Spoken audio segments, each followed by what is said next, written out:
it was crazy. It was as in Ghostbusters, a full floating apparition.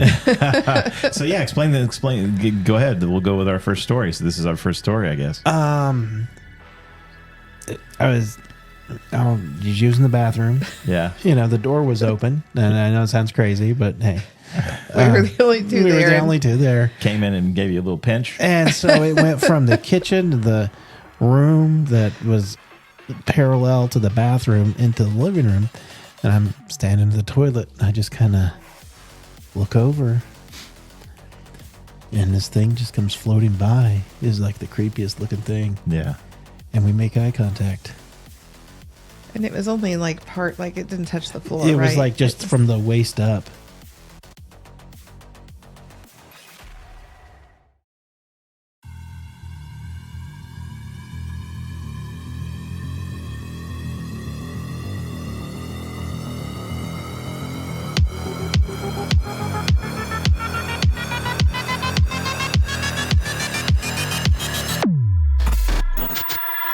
Well, hello and welcome to the Tinfoil Hat Club. I'm Kyle. And I'm Ben. And thank you for joining us yet again. So that was fun. If you are checking this out, you are not going to be able to see this one on Rumble this time, or our site, I don't think. You're only going to be able to catch this one on YouTube, the live stream anyway. And obviously, if you are listening to this and you're hearing it live, then you're watching it live on YouTube. But if you're listening to this show, then you're actually catching the replay of this show once we do a normal release, which will be a few weeks from now. But we have a special guest on today. We have lovely and talented Maria Truitt joining us again, return guest. This would be our first three-peater. Yeah. We haven't had anyone on 3 times yet. I know. So Maria is our first 3-time guest, and hiding ever so sleuthily in the background is actually my wife. She's giggling on the couch behind us and listening to the show today. But we wanted to come and talk to you guys a little bit of some ghost stories. So just kind of sharing this and looking at it from a biblical perspective and having a talk around it. And I guess I should put my headphones on because I'm like, why is this weird? And it's because I don't have my headphones on. This one's a fun one today. Out of sorts. Oh man! So somebody didn't want us to have this show, but again, I'm really determined, and I'm too bad. Stubborn. Determined. Stubborn, yes. Determined, stubborn. Yeah, whatever you want to call it. Yeah, that's cool. We're gonna do this thing, and that's what we got going on. So, on that front, just to kind of let you guys know, we would love for you to join us. So if you'd like to be part of our little fun little foil family that's ever growing, thanks to the Lord for that, head on over to our website, thetfhc.com. So thetfhc.com, and you can actually sign up for the newsletter that we have that will kind of keep you updated on everything foil. So you will get our weekly newsletter that has our upcoming show in it, merchandise sales, and everything else that we have going on. So you guys can head over there and check that out. When you do that, you're actually going to get a 20% off coupon in the mail, in your email. That is going to be good for the merch store. So your first purchase in the merch store, you can get 20% off. And we will make sure that you get invited to our private fans Facebook group page. Say that 10 times fast. Fans Facebook group page. Fans Facebook group page. I'll stop there. Because apparently attempt 2 and 3 went better than 1. So there you go. But that's what your show is. Thank you guys very much for checking things out today. We appreciate it. And we're looking forward to having a good talk. So Maria, thanks for joining us. Yeah, thanks for having me back. This is weird because I got to look like through my mic to look at you, but that's okay. I've got a good shot. I know you do. Well, that's all that matters, right? As long as you have a good shot. So, yeah, this is this fun story Sunday. You guys have some fun ghost stories we're going to get into, and I've got a crazy ghost story that I'm going to get into. But really, I think, at the end of the day, and I think we've kind of talked about this before a little bit, but I think it's good to kind of go back down here and talk of what do you think these things are? I think that's a good place to start. So we'll start with you. When you experience stuff, do you think it's one thing? Do you think it's multiple different things? What do you think it is? I have 2 different kinds of experiences. I have one that happened within hours after my grandmother passed away that I believe was genuinely her spirit. Mm-hmm. The others I feel like are probably familiar spirits, which would make them evil. Evil spirits that are hanging around that have kind of taken on characteristics and personalities of other people that are around. So, How about you? What do you think? I'd say the same thing. Definitely something like when her grandmother died, we experienced something, and it's one of those you can't explain, but you know what it is. Yeah. And the others were definitely something spooky, something creepy. So I know, like you and I, we did a show last Sunday on the Witch of Endor, which kind of the conversations that we had around that, I think kind of after, because it kind of ties into it, right? Was what led us to this show today.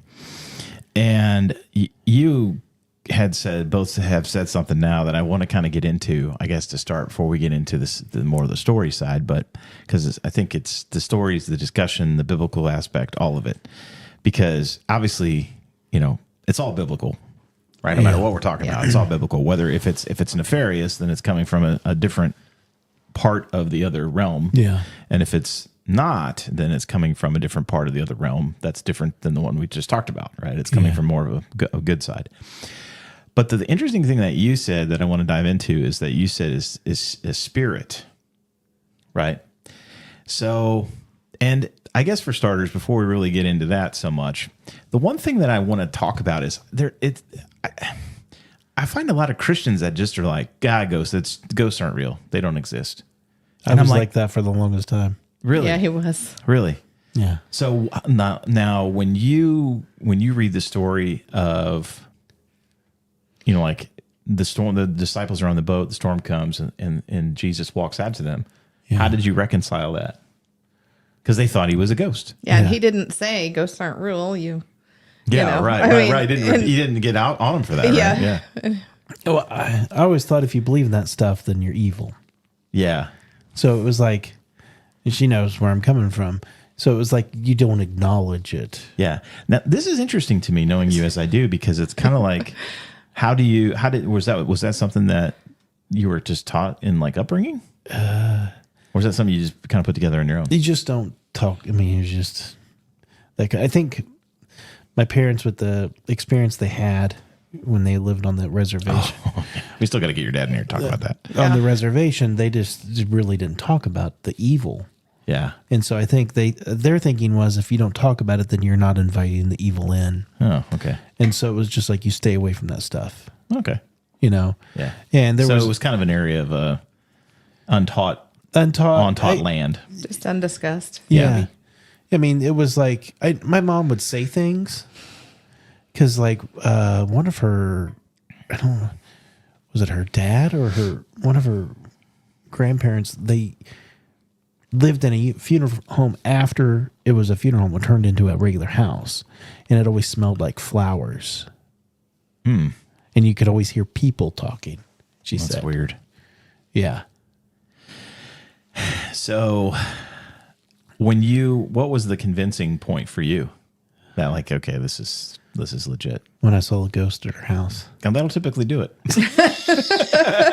Make you believe it pretty quick, won't it? It did. It was real fast because he had always told me, we had talked about it. I told him the house that I lived in, that I grew up in, was haunted. Yeah. And he would tell me that poo-pooed it. Yeah, he's like, no, there's no such thing. And I couldn't ever figure out how he could think that, being a minister's son and all of that, until he had his own experience. So that's funny. Yes, that was it was crazy. It was as in Ghostbusters, a full floating apparition. So yeah, explain. Go ahead. We'll go with our first story. So this is our first story, I guess. I was using the bathroom. Yeah. The door was open, and I know it sounds crazy, but hey, we were the only two we there. were the only two there. Came in and gave you a little pinch. And so it went from the kitchen to the room that was parallel to the bathroom into the living room. And I'm standing at the toilet. And I just kind of look over. And this thing just comes floating by. It's like the creepiest looking thing. Yeah. And we make eye contact. And it was only like it didn't touch the floor. It was like just from the waist up. Yeah. And so, So it literally like did it stop and make eye contact? Yeah. It stopped and made eye contact? Yeah. Okay, yeah. Well, you wouldn't have any problem peeing and at then that it point. just, no, No problem going now. and it was just like, and then, and it went on and disappeared. Into the next room, Yeah. I think. And the funny thing is, Mr. didn't believe in ghosts, came in, and so I get to tell the fun part of the story. Yeah. He comes in and he tells me, my parents aren't home. And he says, let's go, we're leaving. And I'm like, why? What's the matter? And he's like, we have to go. Yeah. So, okay. So we get in the car. Where are we going? Let's just go get ice cream or something. And I think he's thinking by the time we're done, they'll be home. So we go and we have ice cream. And then he goes to take me back home and they're still not there. So he just keeps driving. So we just kind of drive around in the country because I lived in an enormous old farmhouse, really old farmhouse. In the middle of nowhere. In the middle of nowhere. And our closest neighbors were way down. I mean, you could kind of see lights from our house to the neighbor's house. And so he just kept driving around the countryside and they still weren't home when it was his curfew. And so when it's time for his curfew, he pulls up and he's like, well, get out. See you later. Wow.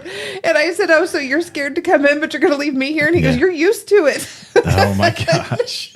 And I said, but you don't believe in it. And he was like, sorry, see you later. Love you. Tuck and roll. So Yeah. I had to get and out. she's still married. I to know. him. Yeah. Well, I was going to say it didn't frighten you enough to keep you away, apparently. Yeah, no. No. So I was back the next day. Yeah, imagine that. Yeah, your male hormones got home and decided, you know what, I can put up with some spookies. I can put up with some spookies to keep going over there. So now you describe this thing kind of you said you jokingly said Ghostbusters, but is that pretty good? Yeah. You know, like what it looked like. Yeah. The librarian. Yeah, it was like, it had color, like a bluish grayish color. Yeah. Could see through it. Like, Yeah. you know. Yeah. Did it go? No, it was just weird. It was like the creepiest. It would look like human, but not. Wow. And no doubt what it was. Yeah, no doubt. There's nobody could play that good of a prank. Yeah, right. Man, she's like, maybe it was you. So, okay. Now, did you get the feeling that it was I didn't malevolent, like evil? I Or it just freaked you out so bad, like yeah. who could tell? I got an uneasy feeling, but Yeah. you know, I was scared. Yeah, right. I think that's like the probably most I've ever been scared. Yeah. Like, Yeah. Other than when he thought Bigfoot was coming to get him.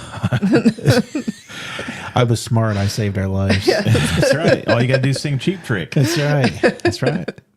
So this is the marketing part of me right now wants to market that, right? Like, so like, hey, go over to the shop and get the Cheap Trick hoodie. right. But That's right. You missed the sale, but you can still go get it for $44.99. But no, okay. So now this house that you're in that we're talking about, right? Obviously, this was not a new occurrence because No. you said that you've seen this all the time. Yeah. So what were your experiences in this house? So I cannot remember how old the house was. I mean, it was a very old farmhouse, and it was massive. We had been told they probably had funerals in it at one time because it was built, I guess, like a parlor house. That it's circular, so that they would have like the casket in one room, and people could. The doors all kind of connected into a circle so Yeah. that people could come and go out. Now, I don't know whether they ever actually did or not. Like I said, it was out in the middle of nowhere. Yeah. But that was one thing we were told. But I do know that before we were to move into the house, the people who had lived there before us were an elderly couple. And as they were preparing to move out, packing and everything, the guy ended up dying of a heart attack right before they left. So he ended up dying in the house. Just shortly before they were to move out. And so we moved in, and I think my mom had a couple strange experiences first. I think she was the first one to have anything. She heard someone saying her name when she was, I think, in the kitchen just doing dishes. Thought she heard somebody outside maybe whispering her name or whatever. Nobody was out there. And she the guy's name was Bill that had died in the house. She was painting, going through and redoing the wood on the old door frames and window frames. And she had been painting up there, hadn't seen anything. She got down, took a break, got back up there later, and Bill was scratched into the wood up above one of the tall door frames. So that was kind of the first experiences anybody had in the house. And then I later had numerous experiences, but one that really comes to mind is my mom was going out to ride in the tractor one evening, and she told me she was going out, saw her going, and then so I just went and watched TV. Well, I heard from upstairs, I heard my mom plain as day yell my name. It was absolutely her voice. And I thought, that's weird. That's similar to one of the experiences I've had, but go ahead and continue. And so I heard Maria, and I just kind of sat there, and I thought, that's weird because I know she is out in the field in the tractor. And so I didn't get up right away, and then she yelled again, but like she was getting impatient and irritated with me, Maria. Yeah. And I thought, so I went to the bottom of the stairs, and I stood down there, and I just said, yeah. And I didn't hear anything else. And so I went and sat back in the chair again, and I was pretty freaked out. And then I heard what sounded like cabinet doors closing. Yeah. I was the only one in the house. Yeah. And so I went and I sat out on the porch until my mom came in from the field, which she was out in the field in the tractor that entire time. And until they came riding back up, she'd been out there. I had many other stories that happened in the house as well. Besides hearing her voice call my name, which again, familiar spirits, right? I mean, really took on exactly her tone, her sound, everything, and had other experiences of seeing things, kind of out of the corner of your eye, kind of pass by. I mean, we had those things and shadow people, things like that. Yeah. So it's interesting too, because like when you say shadow people, what you saw was more light based. Yeah. I'm like kind of, had that feel to it, but the shadow people. Now, during these experiences, did you get a feeling of this is good and this is not good between these different entities? Yeah, I don't know that I was in a place to discern at that time. Right. It's kind of strange because at first, you have to get over the shock of it and the terror of it to probably be able to figure out what's really going on. Yeah. Mm-hmm. Whether this is, and is there a good and a bad? I don't know. Right, yeah. I think it seems like there's either a good and a bad or a bad and a worse. Yeah. I don't think you can necessarily have anything really other than that, but and again, if you're joining us in the live stream, please do drop a comment. We'd love to incorporate those in here. I have one right here from someone called Phase Design. So Phase Design, thank you very much. And if you're listening to this and it's the replay, we'd love to have you join us on our live stream. So head over to the tfhc.com/live stream and you can see when all of our streams are coming out. But Phase Design says, I've always thought the no regarding ghosts is believing they are spirits of dead people. There are many verses, but one is Job 7:9-10. And I pulled that up while you were talking. Mm-hmm. And here's what Job 7:9-10, Job chapter 7, verses 9-10. Like a cloud dissolving, disappearing, so he who descends to Sheol won't come back up. He will not return again to his house, and his home will know him no more. Mm-hmm. So it's interesting because this kind of goes into a little bit of another thing that I thought of earlier that I wanted to kind of dive into. When you were talking, and you've said it a couple times now, is you've used the term spirit. Yeah. And I think I will tell you that, first of all, the church, and it sounds like even your parents, the interesting thing to me for you is like your parents did a really good job of teaching you a lot of things that the church has done such a poor job of teaching the rest of us. But this sounds like another one where we still missed the mark a little bit from that perspective. And, but it's interesting because that we use the term spirit because it seems like spirit and soul are two different things. Yeah. Right. Do you believe the same?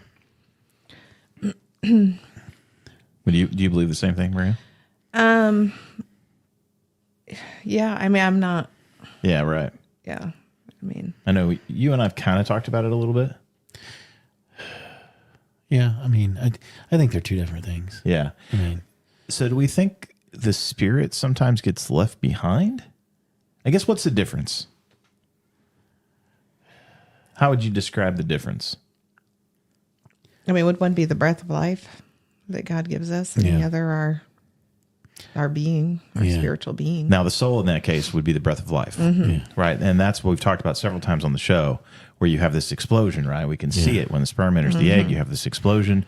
We talk about it in the Shroud of Turin when Christ was put back into his body. There was this explosion that had to leave the mark on the shroud, and so on and so forth. Now, the spirit is seemingly different. Yeah. That seems to be some kind of like you said, essence of the person that.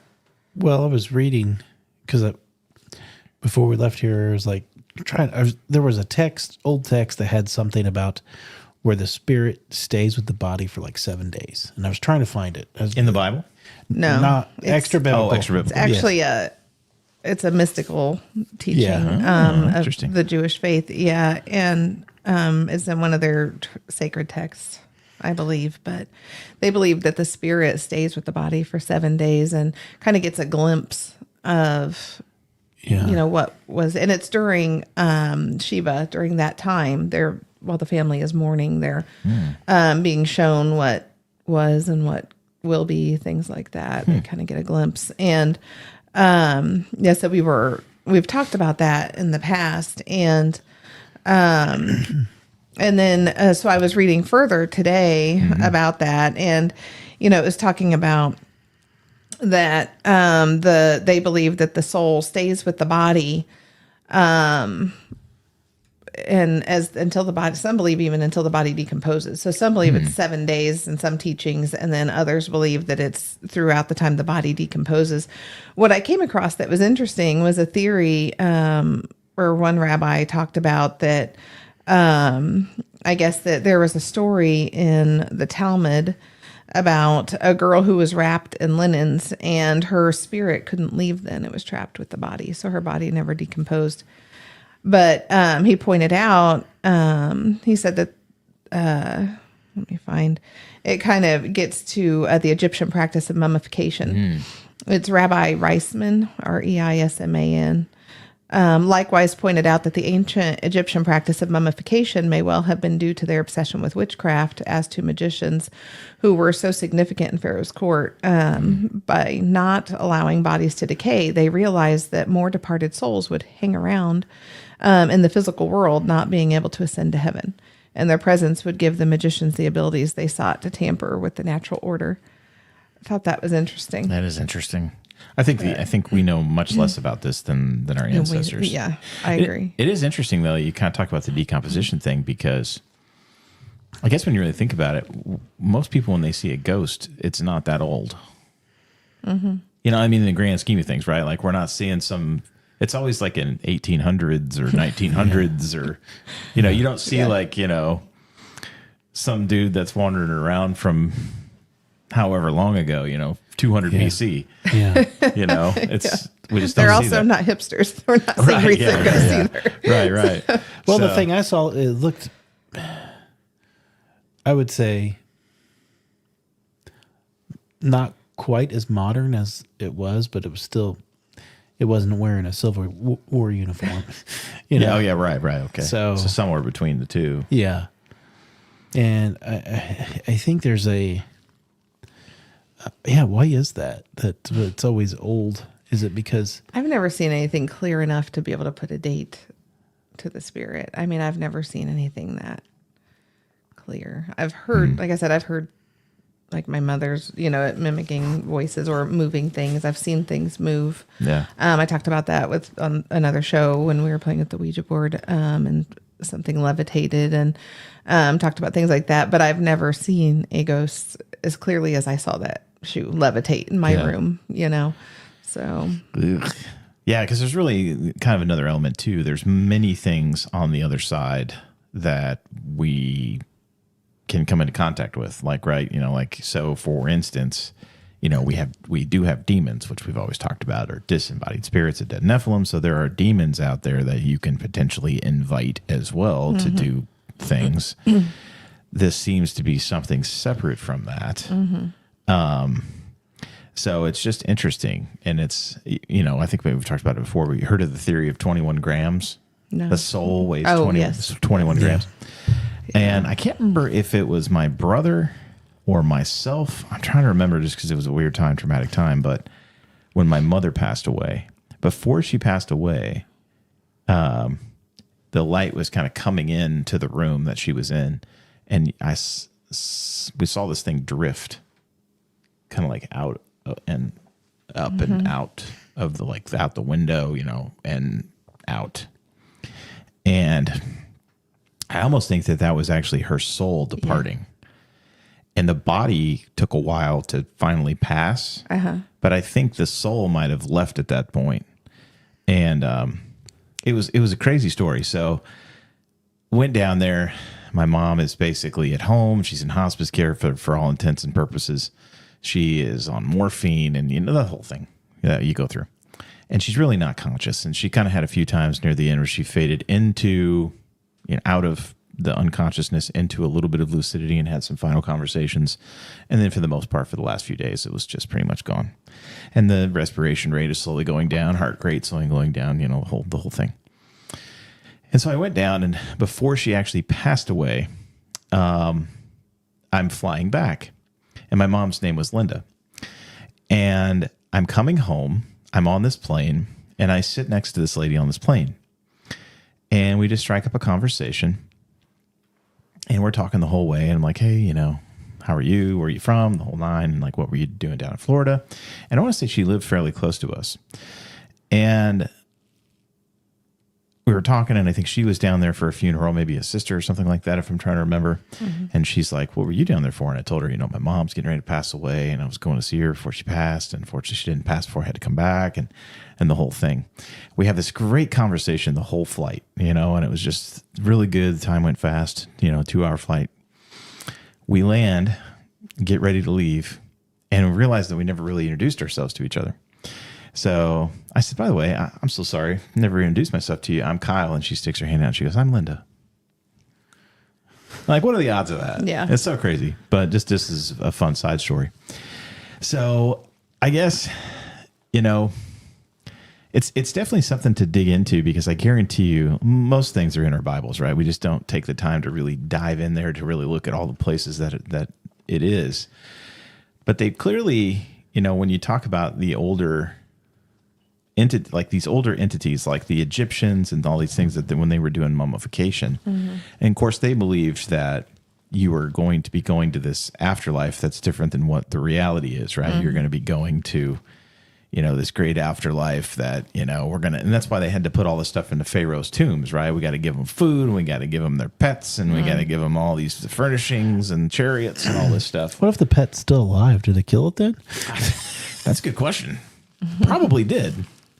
Like, well, sorry, 2-year-old kitty, but you got to go. It's meow meow tomb time. So, yeah, but it's kind of nuts, because it's like, were they trying to, with the mummification? That's an interesting thing. Was that an intention? Yeah, were they trying to do that? And I asked, so it started a conversation with Ben and I about, what was actually happening, though? Was this the spirit of those people, or was it evil spirits and demons that were taking advantage of this practice to make them, think that it was these individuals? But, the theory of the 7 days that the spirit stays is, I was looking it up, and it is taught in Judaism, Islam, and I believe Buddhism. Also has a theory of the 7 days that the spirit stays close to the body, which is interesting. That to me is that pops the flag up for me of like, there's something to this. It came from somewhere. Right, it came from somewhere, and when it's a commonality like that, and you look at some of these religions that are pretty old. Yeah.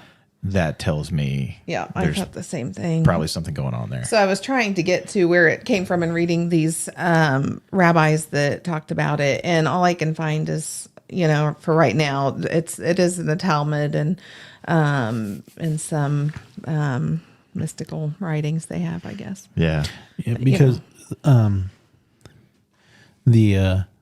can't remember the text, but it was pretty much saying that there's an angel that takes your soul around for those 7 days around your family, and just this is what's going on. You're missing, sort of, quote unquote, Yeah. And we've kind of witnessed that here. I mean, just recently, within the past 2 years, with somebody we knew that passed away, and they were hanging around doing stuff, because the stories were heard that was probably them doing them, which was, kind of crazy. I had a similar story when my grandmother died to what you saw when your mother was passing away. Yeah. So we were in the hospital. You made a look. I thought there was something. Yeah. Very similar. we were in her room after she had passed, though. And all of our family was in there, and then they left. And it was just, I think it was just me in there for a while. And it was a very sudden passing. And so we were all just shocked. And I was just sitting there in a chair, kind of, just kind of, it felt surreal and disbelief. And I looked over at the wall across from me, and there was this unexplainable, shiny, sparkly, like round ball of light on the wall. And it was beautiful, but I couldn't figure out where it was coming from. And I thought, well, it has to be one of these machines or from the window. But yet I couldn't figure out, I looked around and it didn't look like it seemed to be coming from anything in that room. And it just kept shimmering and sparkling. And so then Ben came in and he sat with me, and I didn't get up and mess with anything because I was, like I said, I was still just kind of in shock. And so I pointed it out to Ben. I said, I've been watching this on the wall and I can't figure out what it's coming from. Yeah. And so Ben got up. He messed around with anything to see if, will this block it? If I waved my hand here, he got up. I was too short, but he could get up and see out these windows that were up high on the wall. If he stood on the chair, he got up, stood, looked to see, kind of messed around to make sure it wasn't coming. It wasn't coming from the windows, wasn't coming from any of the machines. And it was just on the wall, just kind of shimmering there. And I believe that was her spirit or something. Yeah. Yeah, this almost looked like a clouded, kind of like a shadowy kind of look to it, but not bad. We typically say that and we think, oh, bad. But this just had that look to it. And I think the only reason I could even maybe see it was because of the contrast between all the light filtering into the room, and then it was going against that, so I could see it. And it was very odd. But it was like, whoa, did I just see what I think I just saw? And it kind of makes sense, too, because like in her case where she's just slowly kind of lingering and dying, right? Yeah. You could have that happen while the body's still alive. But in your case, it's like bang, and then it's more sudden. Yeah. Right? So it's interesting, too, that like a lot of times when people pass, they don't like to have people around when they pass. I've seen that several times, too. It's very interesting. Like it's almost like there's a subconscious thing that they don't like. And animals do this, which is strange, right? Yeah. Like animals don't like to have people around, when they die. A lot of times they'll go off by themselves. And like my grandmother, that's what happened with my grandmother. Like we had all gone home. I was the last one with her. I had read to her out of the Bible, and I had asked the nurse, I'm like, you think she's going to be okay? Because they were going to move her to hospice the next day. And I'm like, do you think she's going to make it through the night if I go home? I forget. It was late. And she's like, yeah, she's been pretty stable all day. I would think you're probably going to be okay. And so I went home, and we got a call like a couple hours later that you need to get here because she's going down fast. And we didn't even get there before she passed. So it was just kind of interesting from that perspective. But we have another comment here. So first of all, Sherry, thank you very much. Always good to have you. Phase Design says again, Tom Horn used to bring up a rumor of how the body and tomb of Gilgamesh was in an unbelievable state of preservation.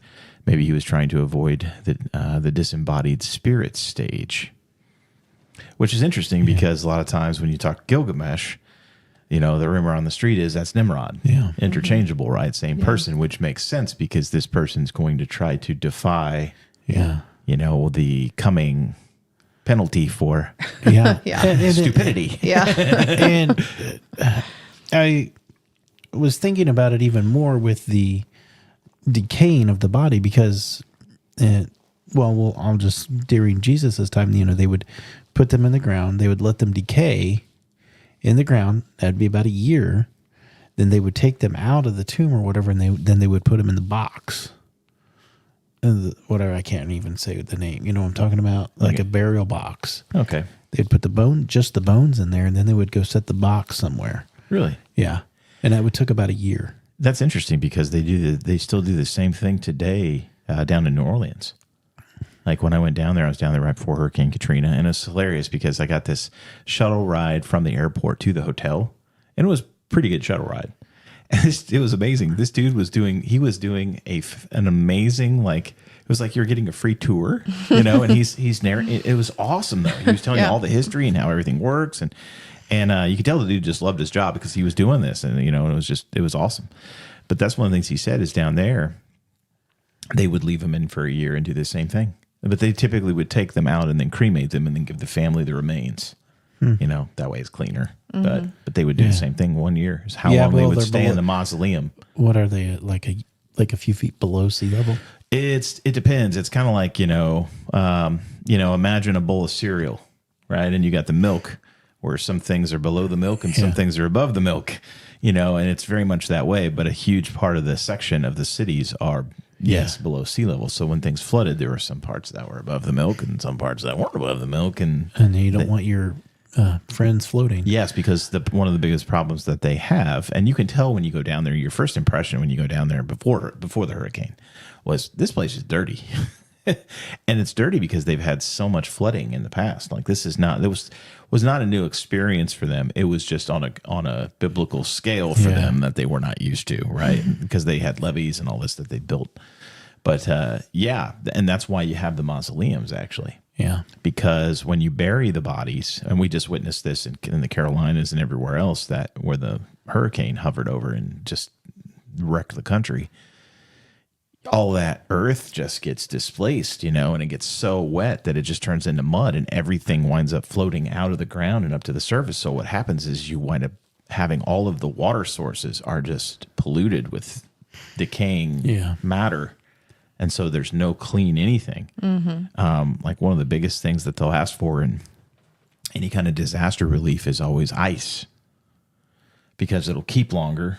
Right. And it's purified. It's clean. Yeah. So you can have water, you can have ice for whatever you need to, keep not, meat or whatever. You can keep it from decaying or whatever, but they like typically need ice. Mm-hmm. So which is interesting. But so did you ever have any experiences where you saw anything and you were like, that is definitely, you get a just feeling of dread come over you, where you're like, that is not good. That is bad. Trying to think. I would say when the thing started spinning on the pumpkin seat. Yeah.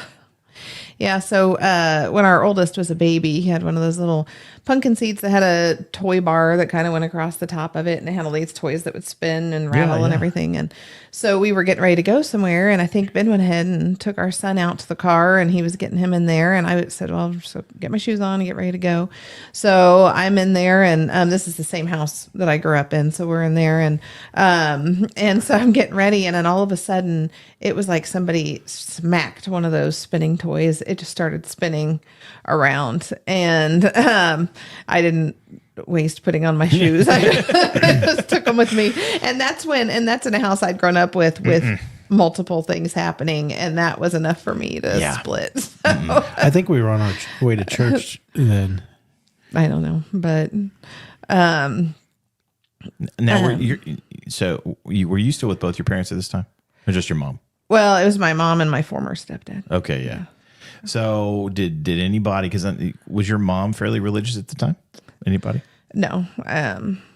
No. We didn't go to church or anything. Because, because the other thing too is, like, I think, Ben and I went to church at this time, but they did not. Okay. Adrian and I have had this conversation all the time. Like, it's something that wanted to set up shop here.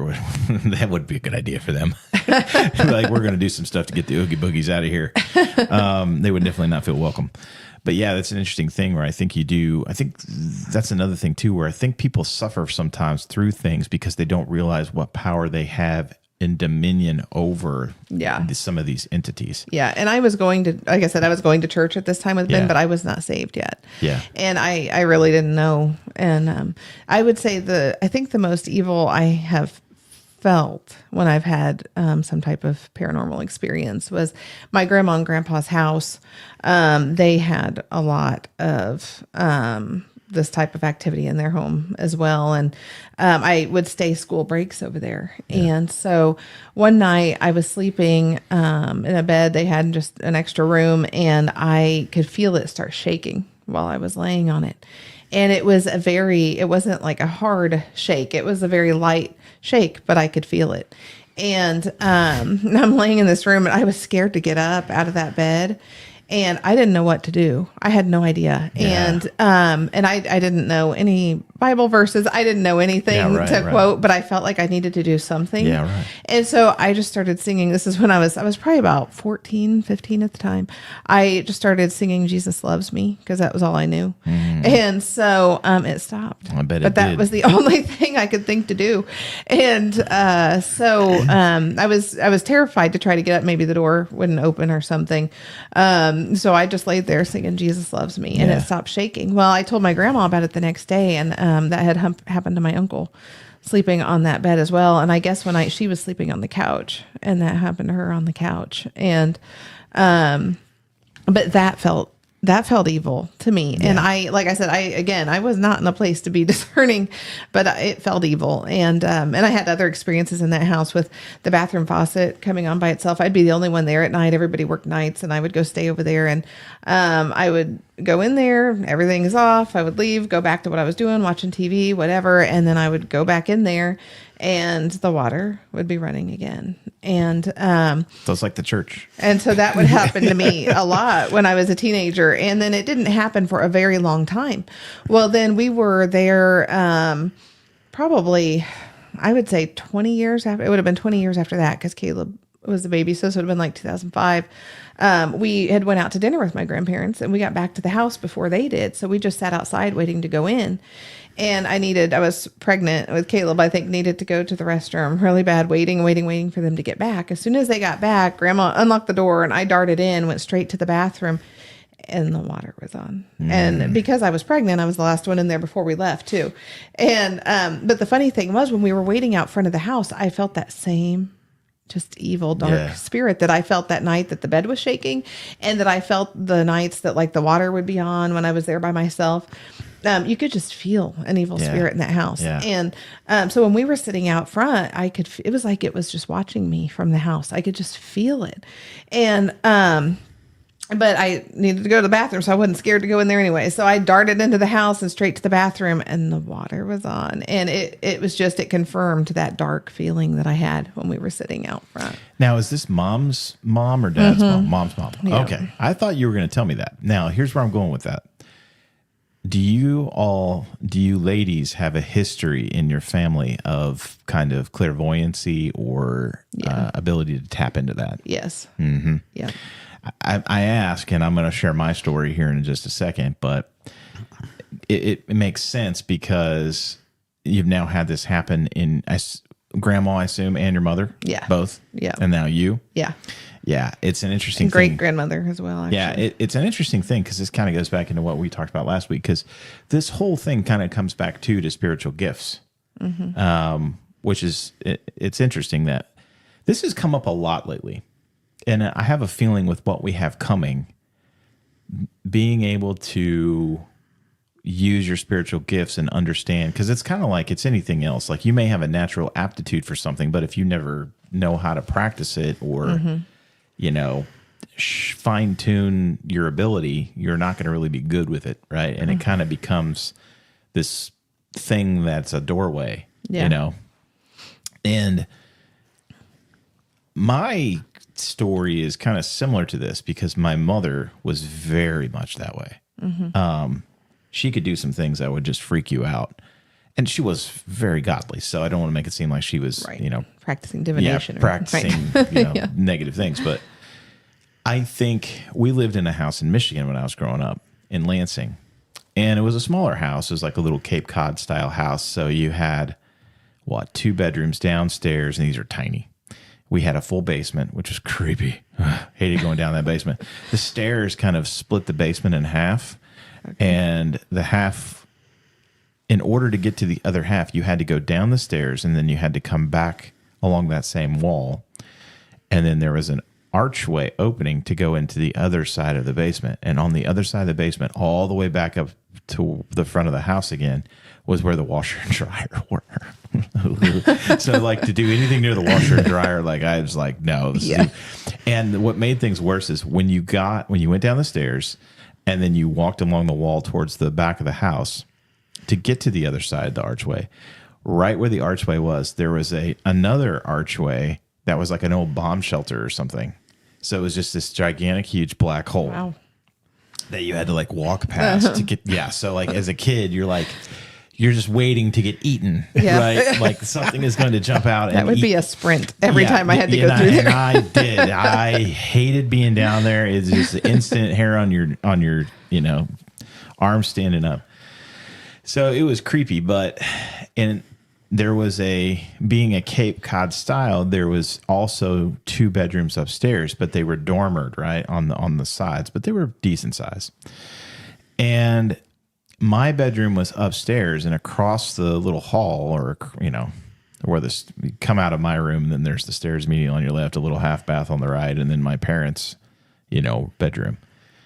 And my father was away, and he was kind of working in New York at the time, and he was commuting home like once a month or once every other month or something like that. And my brother's bedroom was downstairs next to the stairs. So he was closest to the stairs where he was at. And my mom started noticing at night there was a lot of noise coming from what sounded like the basement. And, at first you dismiss it. It's got to be something weird. It's, pipes or, well, who knows what, the air furnace kicking on or whatever. But this just gets worse. And then it starts to move its way up the house. Okay. And then we have cabinet doors slamming in the kitchen in the middle of the night. Right. And it's like, unmistakable, right? Something's weird going on.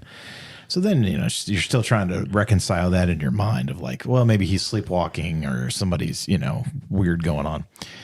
But then it just gets worse. And then this thing starts to come up the stairs. And by this point, she's like, okay. And she is clairvoyant enough where she's like, I can feel this thing is, like you said, like a negative entity. Something is wrong here. Big time. And I'll never forget she tells my dad, and my dad's, he's like, you're nuts. He's poo-poo and everything. And he's staying there for the weekend before he flies back to New York, right? One of the times he's coming home. And, they're in the bed. It's the middle of the night. This thing comes into the room and literally sits on the bed, at the foot of the bed between them, and the bed sinks down. He was a believer after that. Yeah. It's interesting too, because like at the foot of the bed, off kind of like looking towards the foot of the bed from the headboard, off to the right, there were a couple windows in the room, I remember. Off to the right was a window, because as the dormer came down, there was a window there. So it was a full-size window. And just outside that window, there was like a street light kind of thing, like you would have in your backyard. Yeah. So this light would normally shine in at night, and they caught it one night in silhouette against the light. And they said it was this most beautiful looking image until you got to it looked like its face was all mangled or whatever. Yeah, it was really strange. Yeah. Kind of hard to pick up all the features in silhouette, but it definitely was very strange. And so at this particular point, now my dad's on board. Yeah. And so he starts digging into the history of the house, all the classic stuff that you'd think, like somebody died in the house. No, can't find anything there. Was it a burial place? No, can't find anything there. Was it, Underground Railroad? Nope, can't find anything there. And so they can't find anything out. And this is just getting worse and worse and worse and worse. And so at this point, they talked to my brother, right? They decided, because my brother had been starting to act strange. And so they sit my brother down and they look at him and they go, honey, we need to talk to you about something. And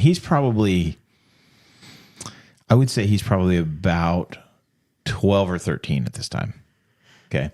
And so they sit him down. They're like, hey, we need to talk to you. Have you noticed anything strange? And he just started to,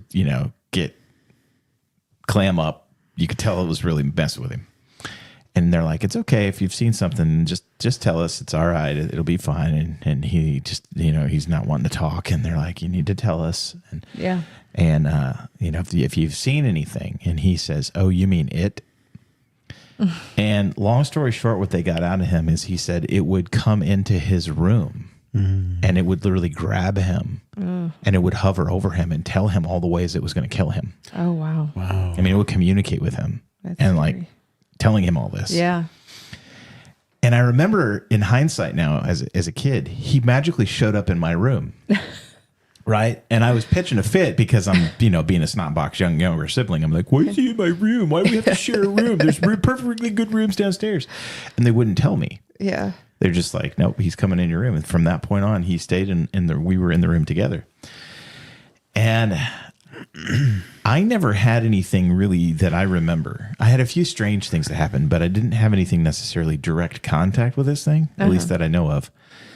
The first strange thing that happened to me, I remember as a kid, I went up one day because I don't think I was quite in school yet. Mm-hmm.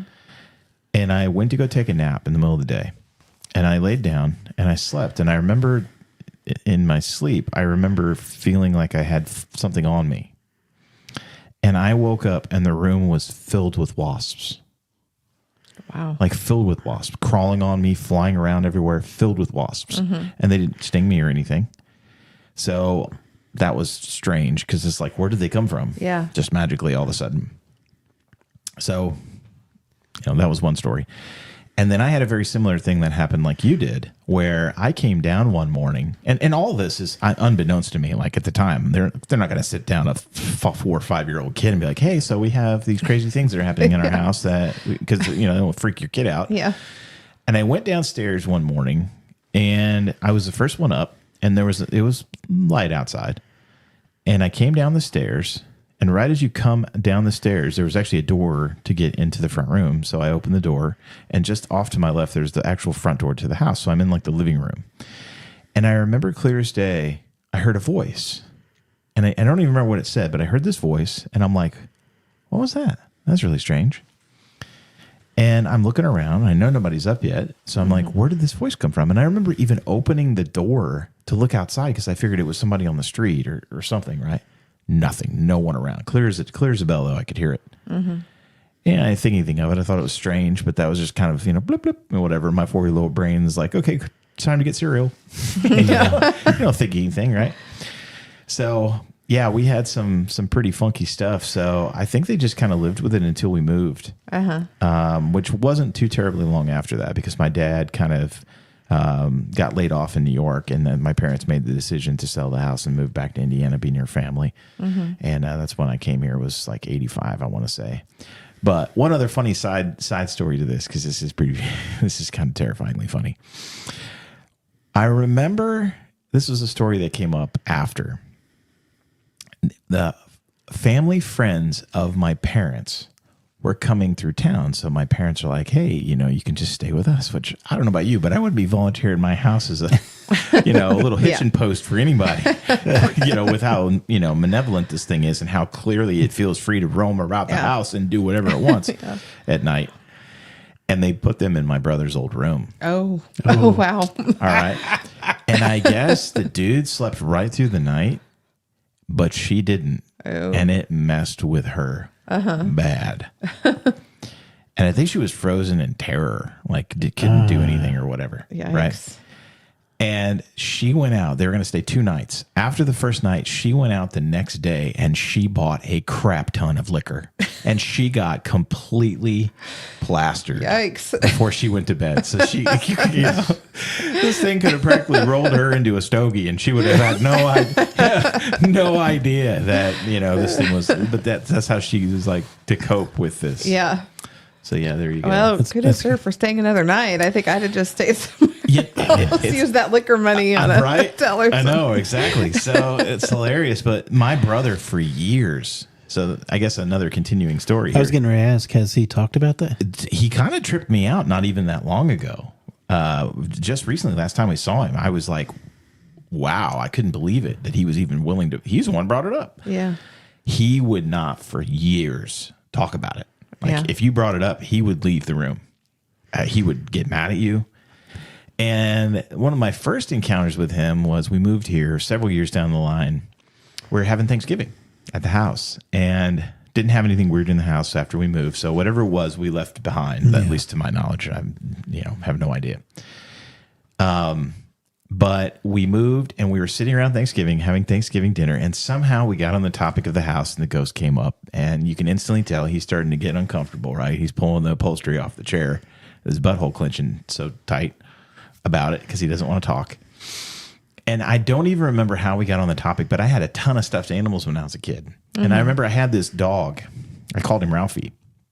And he had a wind-up key, you know, and he had a music box in him, and he would play. That's creepy anyway. Right. Yeah. So, and I remember that I remember thinking like, yeah, what happened to him? He just like magically disappeared one day, and I had no idea like what happened.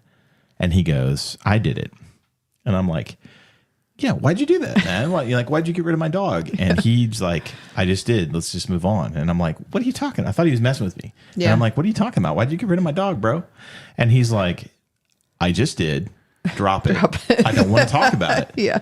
And I'm like, no way. Now you have to know. Yeah, you have to know. I'm like, oh, come on. Just tell me what happened to the dog. Why did you get rid of my dog, man? Why would you do that? And he goes, all right, listen.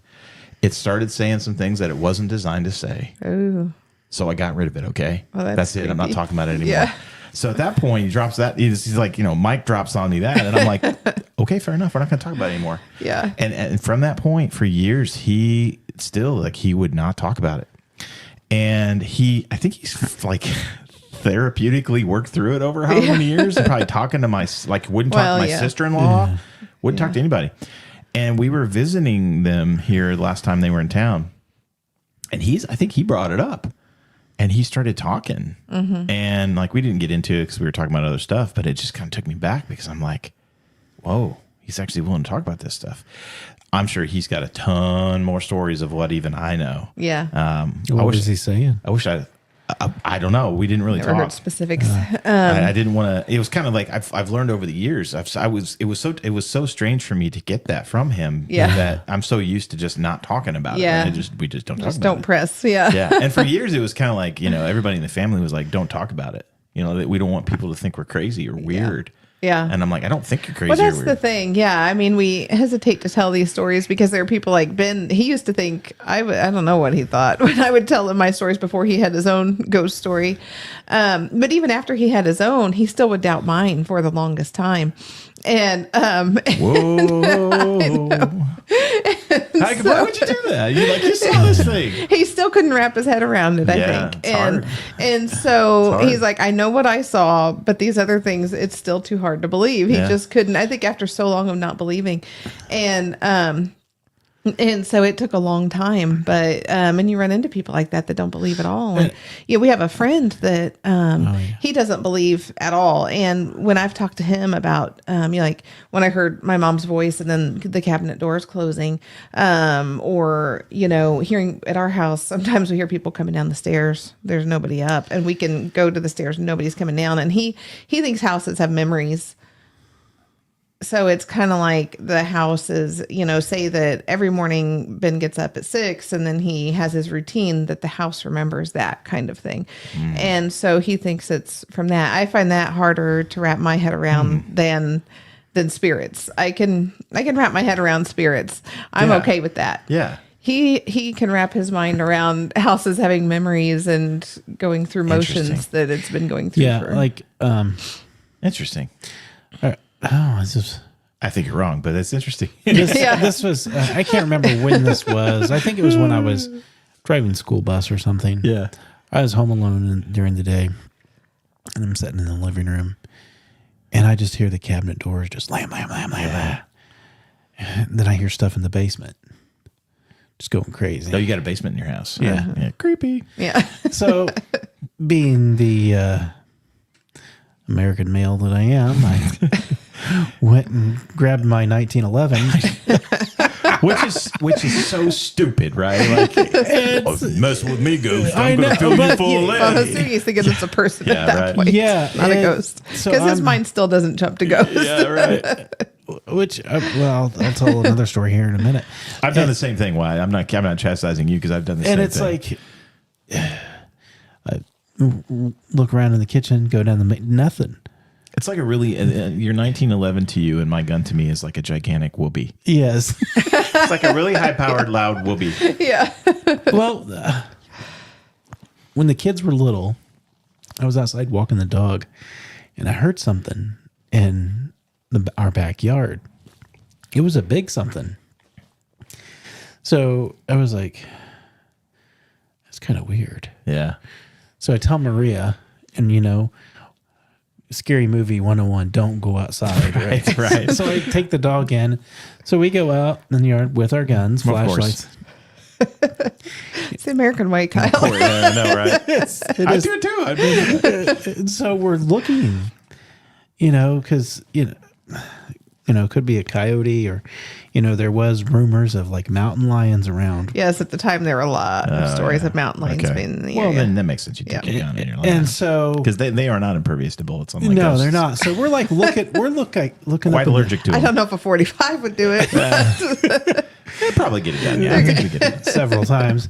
So we were like looking and everything, and then we hear it, and it was a loose, it was a mastiff, wasn't it? No, big doggy. It was a big dog. It Yeah, was I can't remember if it was a Mastiff or a Great Dane. It was something really It was big. huge. And I'm like, oh, okay. But Yeah. but it's just the fact that you go to a gun for protection Yeah, you first. do, yeah. And what we should be doing is praying. I know. We're singing Jesus Loves Me as I Yes. did when the bed was shaking. I tell you what, I will make a deal with you. I will combo pack that thing. I will have my 45 on me and sing Jesus Loves Me at the same time. There you go. Jesus loves me, Tell you, this I know. when But you're as scared for you, out you there- gotta go. When you're scared out there, there's nothing better than seeing a big doofy dog. But it turned out to be a big, That's right. Yeah, it could have happy doofy dog. been Cujo out there for all you care. As could long have as, been, as, but long as it thankfully it wasn't what you thought it could have been. Yeah.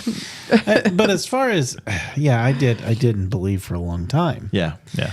Because, I'm like, my thought was like, why would God let that happen? Oh, well, yeah.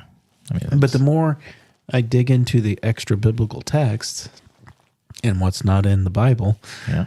dare I say that, No, it's true. you learn things. You're like, oh, God permitted it. Yeah. He is these things. There's a lot in the Bible too, though, that speaks to this. It talks about, like I was reading in Deuteronomy. Yeah, you had that open. She You had that knows. open She over. knows how to Yeah. just. She knows how to just. You got 45 yourself there, boss. I went behind. Yeah. She took me behind the barn and put me out of my misery. Well, that was a charming story, Ben. Now, anyway, on the scripture. I mean, the extra biblical texts do talk about it, and I'm sure kind of go into more detail. But that's why there are so many scriptures. Like I was reading in Deuteronomy 18:10, let no one be found among you who sacrifices their son or daughter in the fire, who practices divination or sorcery, interprets omens, engages in witchcraft, or casts spells, or who is a medium or spiritist, or who consults the dead. And again, as Phase Design pointed out, that the dead that you think they are, they're probably not. It's probably spirits. It's not a loved one who is now the spirit roaming around. But then also we do have then Saul, though. With Solomon. Right. I mean, with the whole witch thing. yeah, we do have that example, but most of the time, I'm going to have to agree that But I would if have they're to say, contacting the dead, they're not really talking to who with they your think they mom are. and your grandma, I believe that was them. Just that was The spirit. Oh, when we their- saw the I believe that was her grandmother's spirit. It's interesting because one of the things I've been sitting here thinking of, and because all this kind of ties together, is I was thinking of, we call it spiritual warfare. We don't call it soul warfare. Yeah. Right. It's Yeah. spiritual warfare. Yeah. Which is interesting, which begs the question of, do you think that, so demon dispossessed body of a dead Nephilim, right? Do you think that the Nephilim had souls? Were they just spirit? I think they were just spirit. Because I don't think that. I think if you're created in if you're truly part of God's creation, right, then you are given a soul that's eternal. Yeah. Whereas they aren't spirit. Well, let's see. We could break down every single, whatever you want to call it, like of God's creation. God created everything. He said it was good. So that means everything God created has His soul and spirit in it. See, now my question was, so when I started thinking of that, my next question was, does it? Because like my son just had to put down his cat, right? And the cat was like 14, 15 years old. And it stinks, man. We've all had to experience that. I believe that animals might have souls. Yeah, I do. Well, it said He Right. breathed the Breath of life. Yes. the Well, nefesh.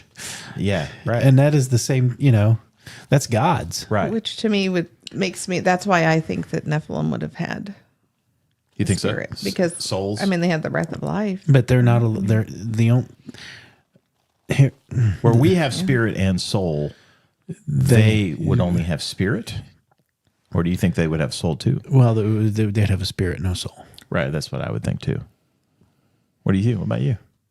Well, okay, so what's the breath of life then? The spirit? I would think that is probably I would think the breath of life is, well, that's a good question. Maybe it is just the spirit and not the soul.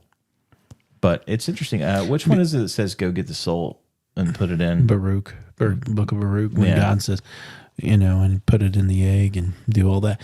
But going back to the Nephilim, there was no place for them, heaven or hell, Yeah. because God said they will be blotted out because they were not his creation. Yeah. They were a bastardization of his creation of human and angels and animals and everything. Yeah, right. Yeah, so it's like that. No, everything that happened, that was God said that all needs to be destroyed, and that's why he said kill women, children, cows, sheep, everything. Yeah, wipe it all out. Wipe it all out because God couldn't contend with it. Yeah. Which is why we see the reboot in the flood, right? Yeah. I think we got into this last week, but it's an interesting point to kind of go to next, which is, well, if we did get into it next week, you get a double dose of the same question. We get Maria's take on it now. Because Maria doesn't listen to the show. Maria just likes to come on the show, but doesn't listen to the show. No, we talked about someone that's like a psychopath or a sociopath or even a narcissist. There literally is DNA missing. Their brain is not wired right, and there ain't no fixing that. Yeah, right. There's no fixing that. So, are these people maybe not born with a soul and just with? Because there are people in this world that I truly believe are like pure evil, right? I believe they still have a soul. Do you think they still have a soul? Yeah. I don't know. It's an interesting question. Yeah. So I think if you have a soul, you're Ben's breath of life, his little canned breath of life over there. It's your Mentos. I mean, I guess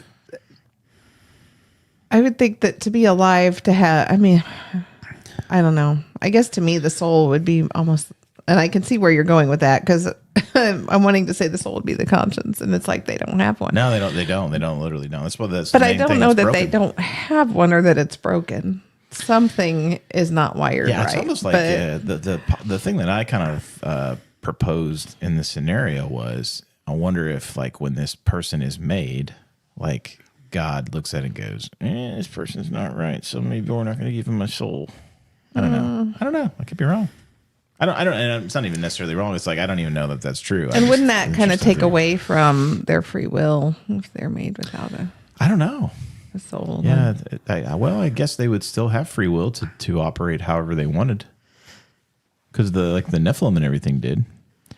So. Well, okay. I'll reach back to one of the shows from Supernatural. Okay. Hey, why not? Right. We haven't started watching that yet. We got on the list though.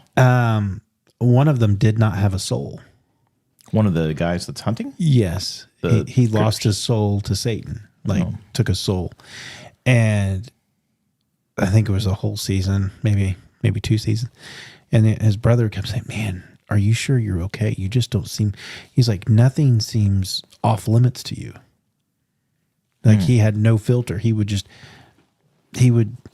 kill anybody he wanted to, and no remorse, nothing. Oh, wow. And so, it really makes you think. It makes you think. And it was just and he would say, oh, I'm fine. But he would do things that you're like, that's a little twisted. Yeah. And so it's I'm telling you, that show really does bring in more questions and answers them. Yeah. In this topic that we're discussing, spiritual warfare. That I think that's a good thing to watch and say, maybe we should be like that. Maybe we should they killed all monsters. Yeah. They might be doing it differently, but It's an interesting question, and it's something that we're just not taught.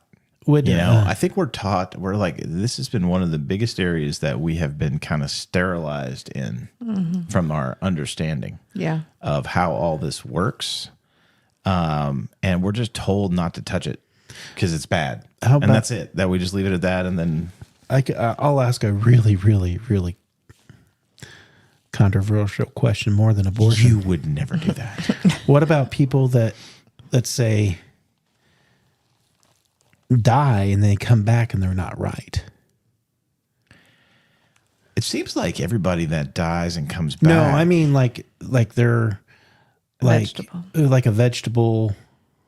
Yeah.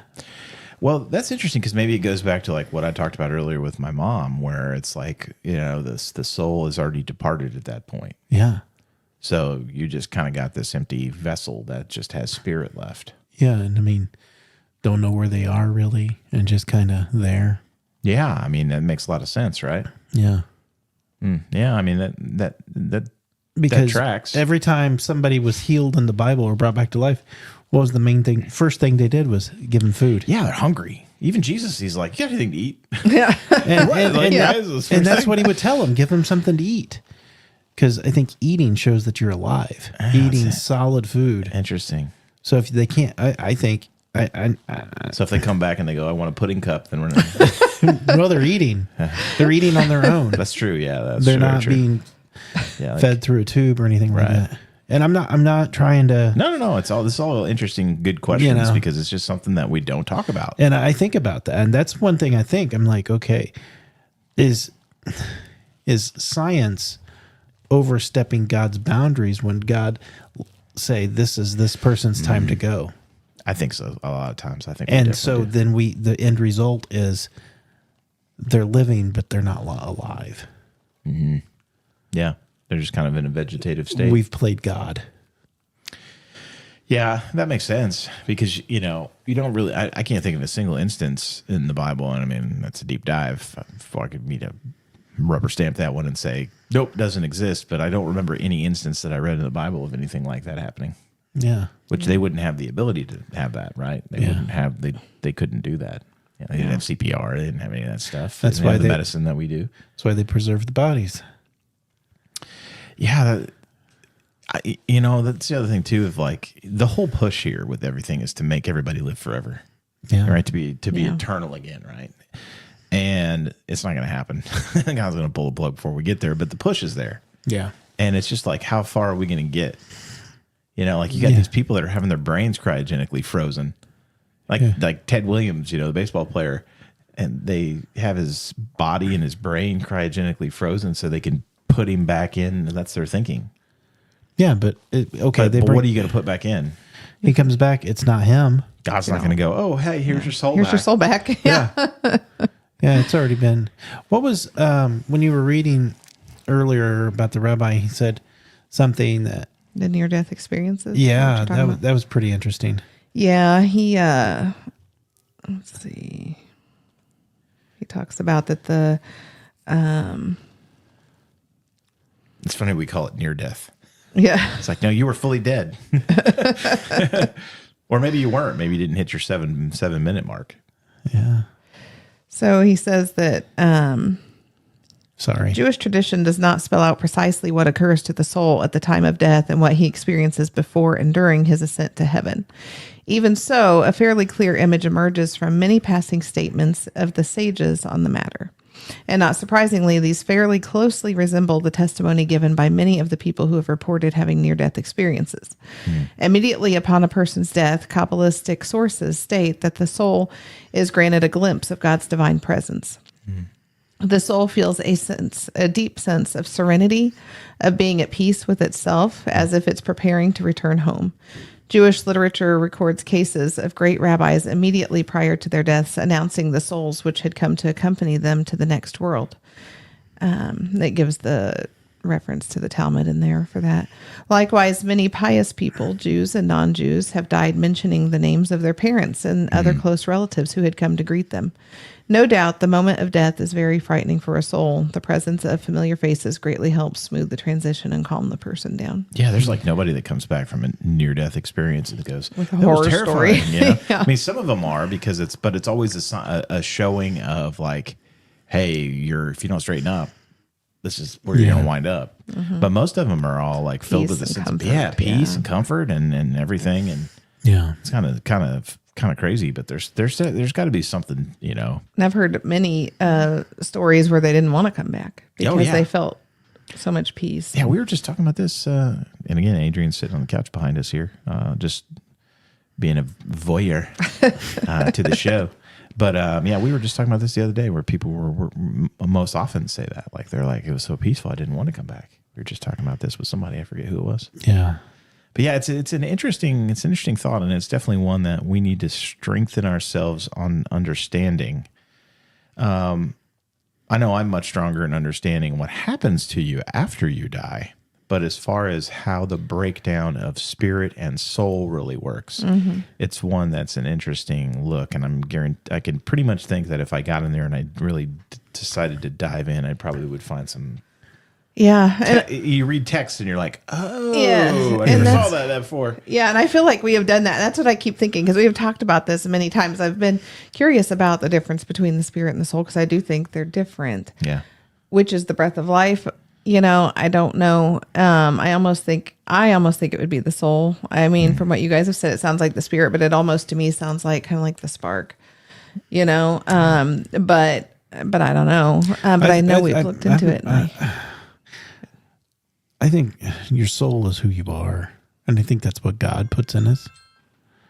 I mean, spirit. I feel like that's what the spirit is. I don't know. say, But we've talked about it so much that, you know, I feel like, yeah, and we have looked at scriptures, and there are some that I do sometimes feel like it kind of makes more of it make sense, and but it's very hard to. I just don't grasp. see these things, like these entities that we're talking about, like ghosts specifically. I don't think that they're souls. no, they're definitely some sort of spirit. I think some kind of Yeah. spirit. Yeah. Maybe your spirit stays behind. I don't know. I mean, it's very possible, in some form or fashion. I don't know, right? Maybe there's a decision that's made after death of some kind. We think we would get a dime dropped on that somewhere in the Bible, but maybe not. Or maybe it's in there and we just don't see it, right? So I don't know. Yeah, but it seems to be there's definitely two different things going on when you're talking about spirit and soul. Two different things. Yeah, it's true. Yeah, so I don't know. It's an interesting question, and one we're all going to figure out at some point, I guess. Yeah, But now the interesting thing is, like, you do understand that your house is haunted because of her, right? I don't know. I mean, It I do. seems to be the common denominator. My great grandmother, we called spooky old Grandma Fern because she had a lot of and she would know things that there's no way she could have known. We That was wouldn't my tell mother. her. Nobody would tell her, and she just knew.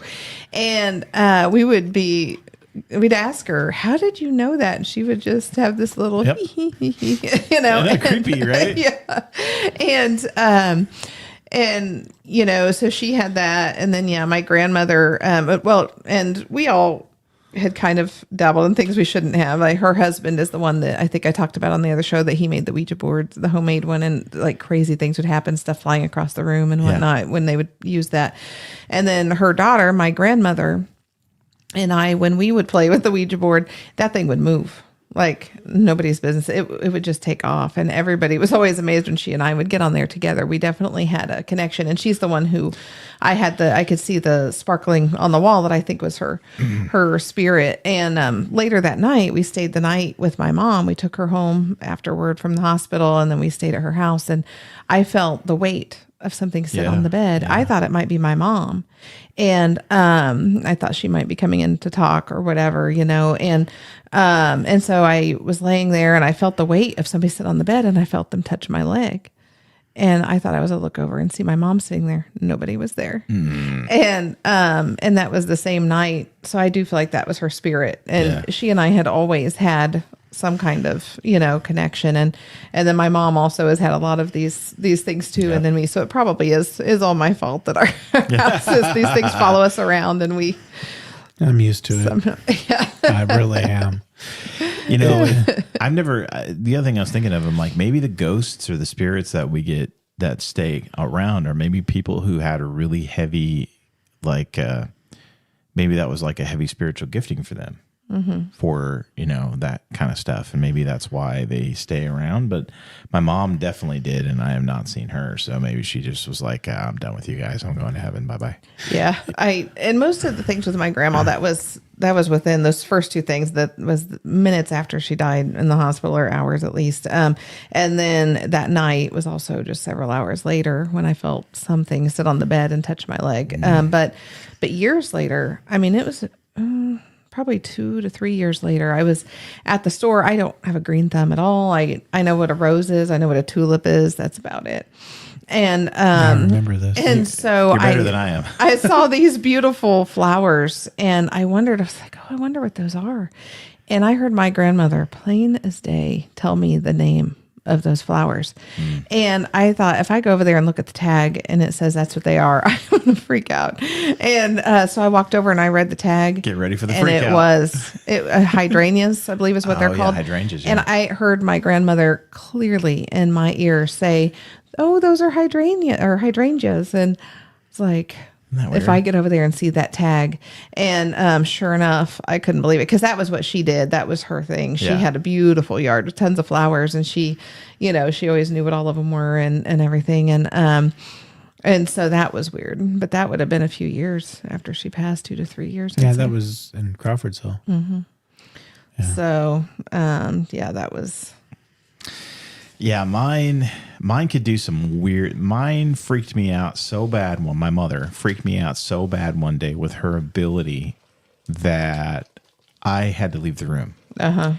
She could read my father's mind, which, poor thing. Yeah. But like on another level, right? And it's so funny because I can do that with A, and she can do that with me. And I know that I have a little bit of I don't think my gifting is anywhere near what my mother's was. But I think I have a little bit of an echo in that for me, or like a little bit of it, because I remember being young, and it's kind of faded as time has gone on, probably because like any other muscle, if you don't use it, it goes, you lose it.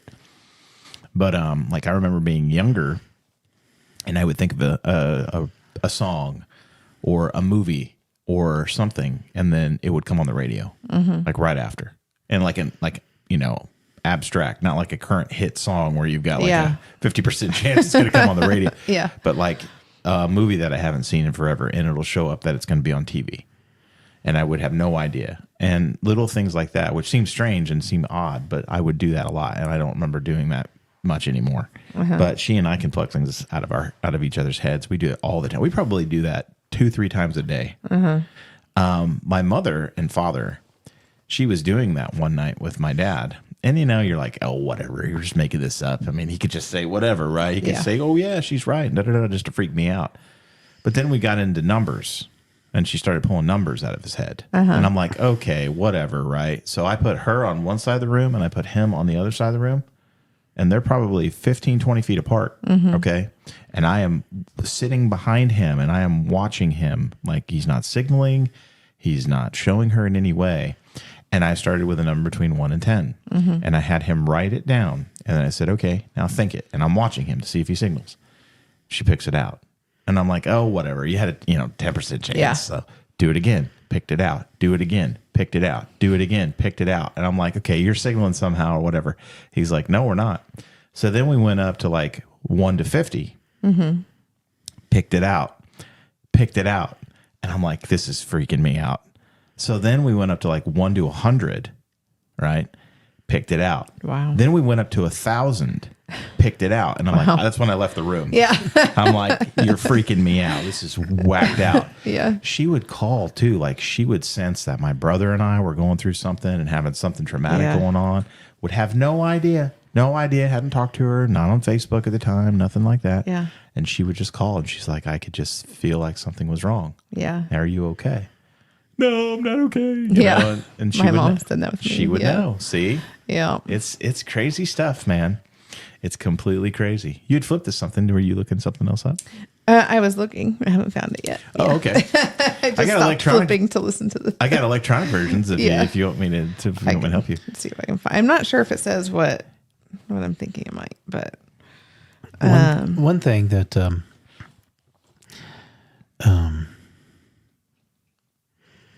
like it's her grandmother's house. Like it was, I never got that feeling. Yeah. you never felt that evil. No, feeling there? I didn't. Wow. And that, as people have called me before, my pure butt. Maybe it was just like protected. I don't know. But after her grandpa died, her mom and her grandma were outside working in the yard. And her mom heard a tap, tap, tap on the window, like the way her grandpa would. That's what he would do when if they were out working in the yard and he's ready to go eat. It was like tap, tap, it's dinner time. Dinner time. And it was at 5:00. Wow, They interesting. went- And your mom was telling me this in this week, and she said I was expecting to look up and see my dad there. Interesting. Yeah.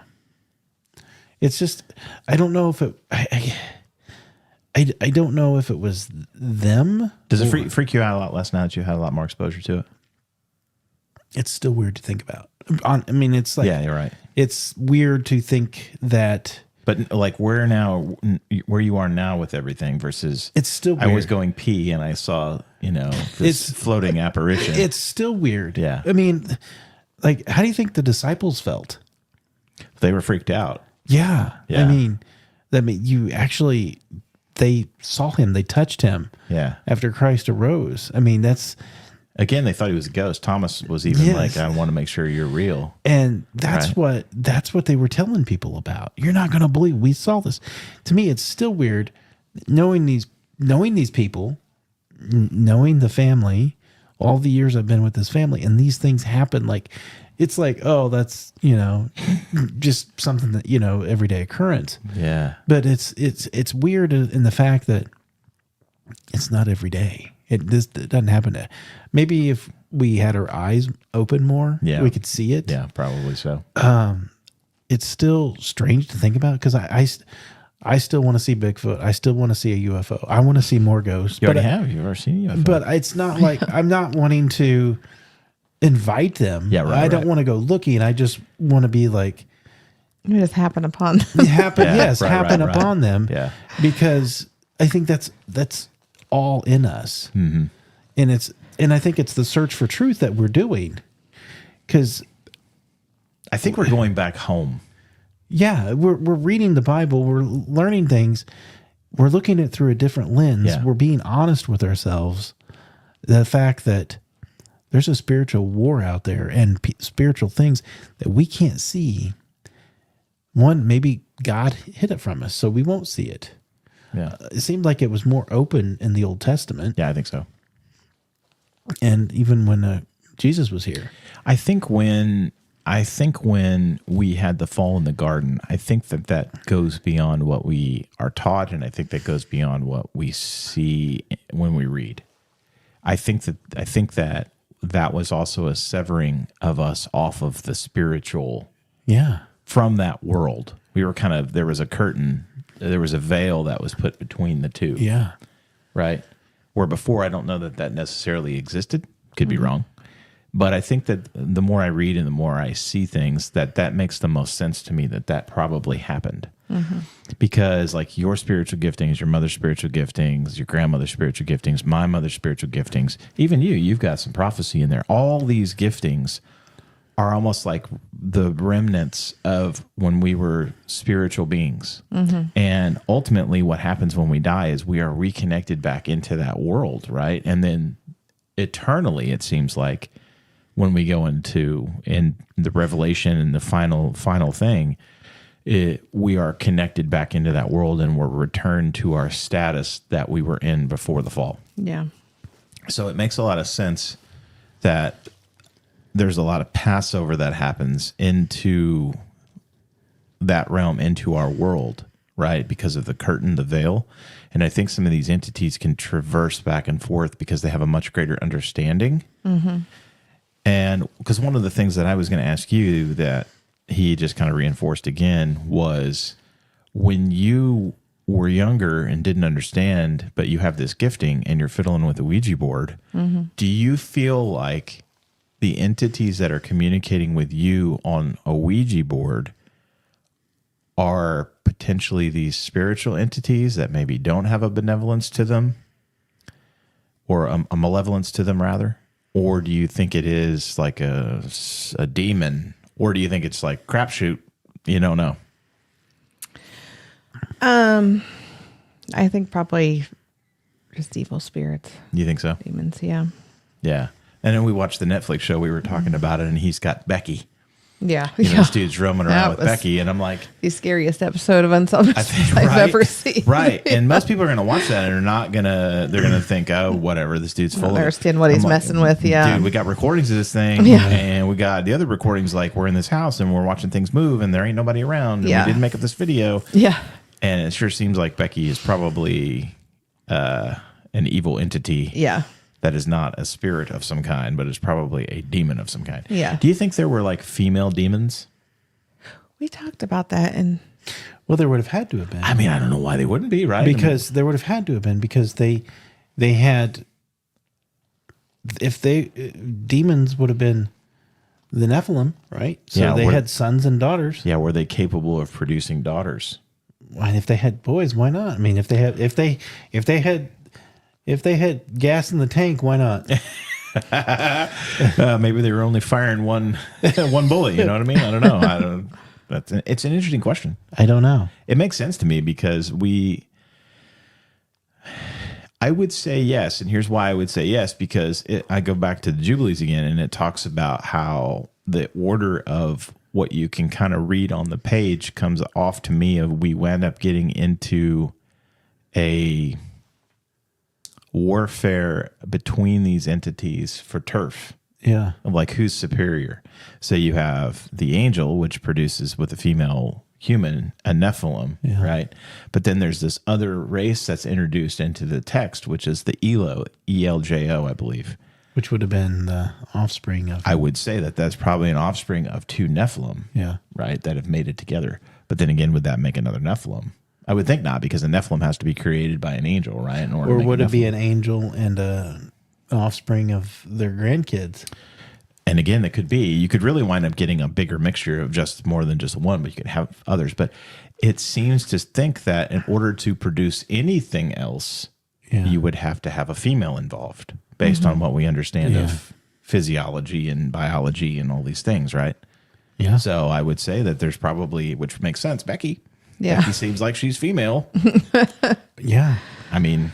And, Aphrodite's. What do you? She was a god, so why not? not? Yeah, that's true. Yeah, we have female gods and goddesses, gods and goddesses, right? Yeah. So yeah, it makes perfect sense actually. Yeah, it all fits together. Did you find it? Yeah, did you find your text? Well, I don't know that answers my question, so there's a lot. Yeah. I just hoped. I thought there might be something in there that might. You're right. Make us all clear. Yes. Yes. I'll just clear it all up. One verse. One verse makes it all perfectly clear. Well, I got this. I was gonna say you found something over there. It's Ecclesiastes 12:7. Oh, it's my favorite. That's what I was reading my grandmother when she passed. Was Ecclesiastes. And this kind of was like, phew. I told Maria, that's a red flag. She goes, what do you mean red flag? I said, well, not a red flag, but definitely sends something up to make me think. It said, and the dust returns to the earth as it was, and the spirit returns to God who gave it. I would say this. I'm getting more of the feeling that spirit is the breath of life. Yeah. Is that kind of where you were going earlier?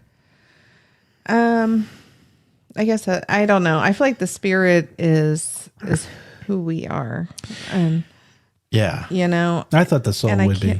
Yeah. Yeah. I guess that for me, I think maybe that's this, the breath of life is the creation, is the being, is the alive, is the living nature.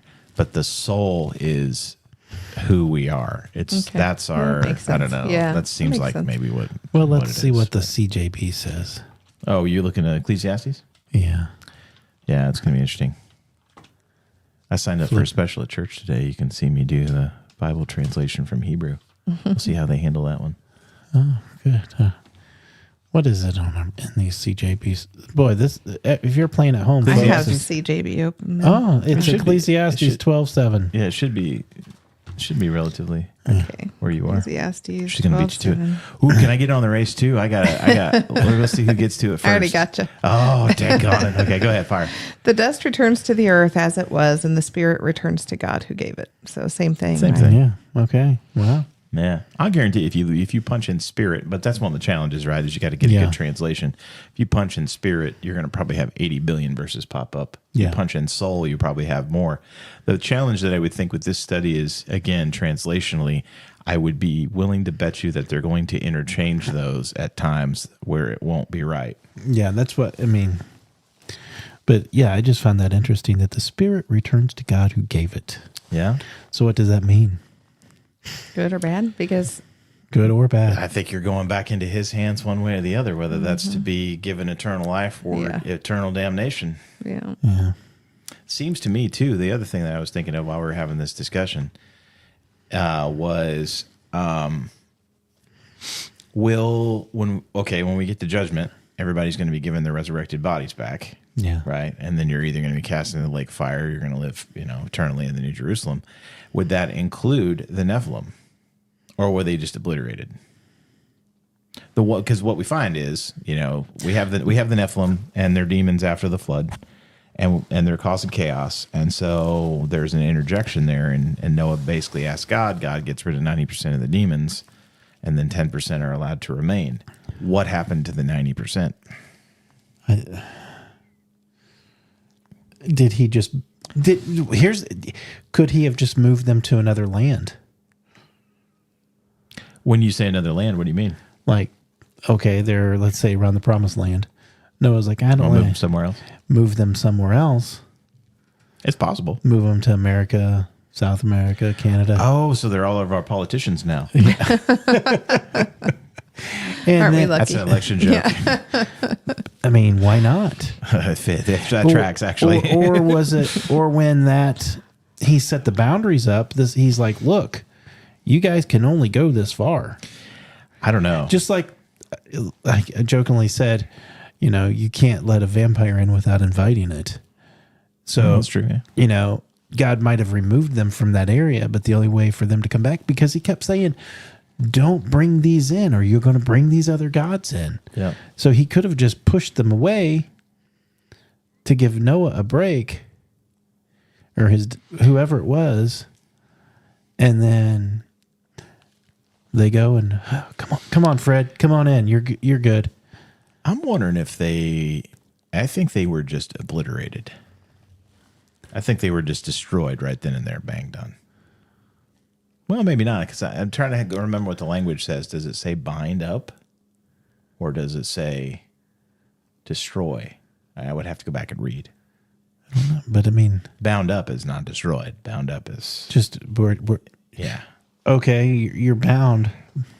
What do you think? I'm going to look it up while you're talking. While you're I thought that it was bound. bound? Mm-hmm. Do you think that that's... Well, I just meant like your opinion as far as... do you think that they were destroyed? Do you think that they're... Where are they currently? What do you think? I don't think they were just destroyed. I don't know. Let's see. Bind. We'll search for bind first. Okay. Well, there's bind 1. There's bind 2. Oh, yeah. There you go. There it is there. It says bind. So Noah goes and he's like, hey, God, help me out. So this is in the book of Jubilees, my personal favorite. In the third week of this Jubilee, the unclean demons this is chapter 10, began to lead astray the children of the sons of Noah and to make them sin and to destroy them. The sons of Noah came to Noah, their father, and they told him about the demons that were leading astray and blinding and slaying his sons' sons. It's interesting. Fries are done. And he prayed before Yah, his Elohim, and said, Elohim of the spirits of all flesh, who have shown mercy to me and have spared me and my sons from the waters of the flood, and have not caused me to die as you did the sons of perdition. For your grace has been great toward me, and great has been your mercy to my soul. Let your grace be lifted up on my sons, and do not let the wicked spirits rule over them, or they will destroy them from the earth. But bless me and my sons, so that we may increase and multiply and replenish the earth. You know how your watchers, the fathers of these spirits, acted in my day, and as for these spirits which are living, imprison them and hold them fast in the place of condemnation. And let them not bring destruction on the sons of your servant, my Elohim. For these are like cancer and are created in order to destroy. So I will read the rest because that's where we're going to get into the term bind. But the interesting thing here that we just read was the request was actually to place them in the place of condemnation, not to destroy them, which is interesting. Imprison them, actually. Yeah. Imprison them and hold them fast in the place of condemnation. Then let them not rule over the spirits of the living, for you alone, that's interesting too, let them not rule over the spirits of the living. So here we have the term spirits. For you alone can exercise dominion over them, and let them not have power over the sons of the righteous from now and forever. See, again, I guess looking through this lens of what our discussion is tonight, because I have never done that before, which is fun when we have these discussions, iron sharpens iron. You see spirits here, and that the way that this is written to me kind of goes back to what we were just talking about, where that is like the living, spirits of the living, right? The breath of life in your creation. And let them not have power over the sons and of the righteous from now on and forever. And Yah, our Elohim, commanded us, the messengers, to bind all of them. And then, of course, we have Mastema show up, and he's like, "You're taking away all my demons. I need my demons." And so the chief of the spirits, Mastema, came and said, that was a good Mastema voice, by the way. Yah, Creator, let some of them remain before me, and let them listen to my voice, and do all that I shall say to them. For if some of them are not left to me, I shall not be able to execute the power of my will on the sons of men. For these are for corruption and for leading astray before my judgment. For great is the wickedness of the sons of men. He said, let 1/10 of them remain before him, and let 9/10 of them descend into the place of condemnation. He commanded one of us to teach Noah all their medicines, for he knew that they would not walk in uprightness nor strive in righteousness. And I won't keep going on. Well, no, I'll keep going because it's right here. We did according to all his words, and all the malignant evil ones were bound in the place of condemnation, and 1/10 part of them we left that they might be subject in the presence of Satan on the earth. We explained to Noah all the medicines of their diseases, together with their seductions, and how he might heal them with herbs of the earth.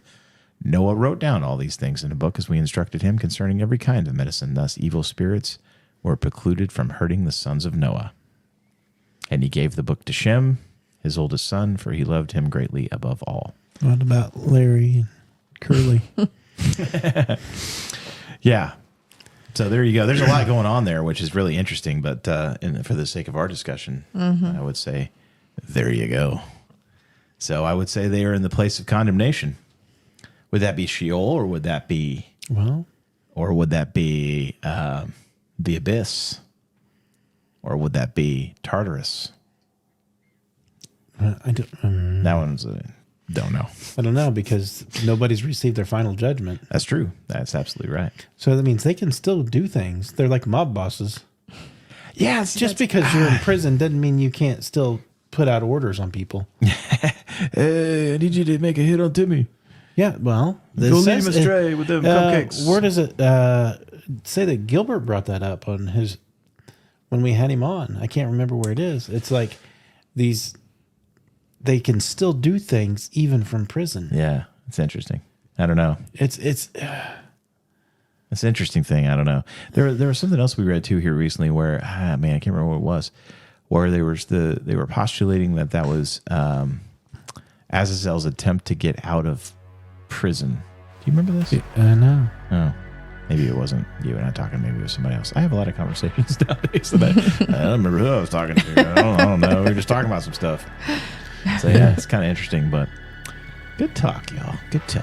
Good. Thanks for joining us. Yeah, thanks for having me. Yeah, it's always fun. Yeah. We'll just have you pop in I like here. to be on the spooky and kooky show. I know you do. We have to throw you into the fire and put you on some of the other stuff. So there you go. All right. Well, with that, we will wrap it up and we will bid you adieu. until next time on The Foil, take care. Bye. Bye. Atomic.